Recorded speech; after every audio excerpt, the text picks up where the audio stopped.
Ngayon ko lang napatunayan na totoo pala yung unang kagat, langit agad. Sarap. Tapos ganyang view. Tipong abot kamay ang langit. Kaya kailangan mong humigop ng sabaw na mainit. Wow!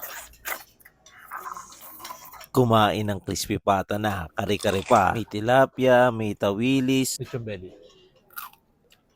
at ang dami mo pang pwedeng pagpilian pagkain. Pero isa sa mga pinaka-nagustuhan ko, itong ube leche with choco.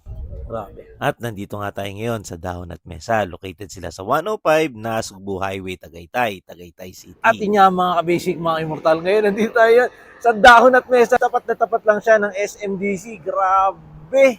Napakaganda ng loob. At may taal viewing pa, kaya tara samahan nyo ko. Pasyalan muna natin. Pagpasok mo nga sa loob, talagang makikita mo yung Taal View talaga. Ito yung tipong hindi ka pa kumakain, busog ka na sa ganda ng tanawin. Sobrang lamig dito sa Dahon at Mesa. Kaya naman, sobrang dami talagang kumakain dito hanggang doon sa mga kubo nila.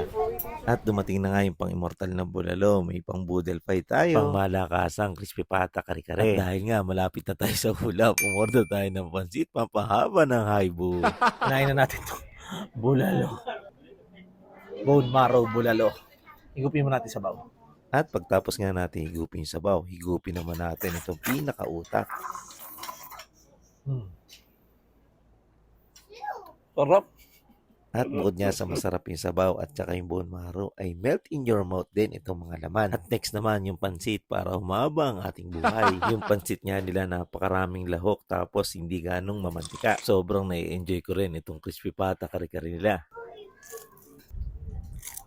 Ito yung literal na malutong yung balat. Tapos binalansi lang natin ang gulay dyan. Tapos may naisip ako dito. Dito natin kakainin sa view.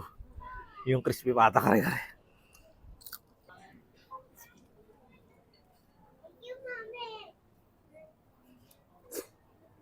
Grabe. Tapos ganyang view. Kakain ka.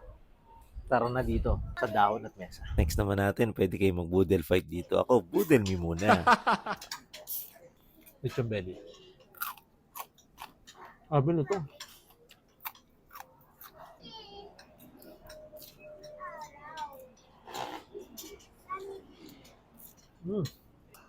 Kaya naman kung nagpaplano na kayo magpunta ng Tagaytay o hindi pa kayo nagpaplano magpunta ng Tagaytay, ay sinasabihan ko na kayo ay magpunta na kayo dito sa Tagaytay. At kumain, mag-relax at mag-enjoy tayo dito sa Dahon at Mesa. Because nothing bring us closer than eating At sa together. totoo lang, sobrang nag-enjoy ako.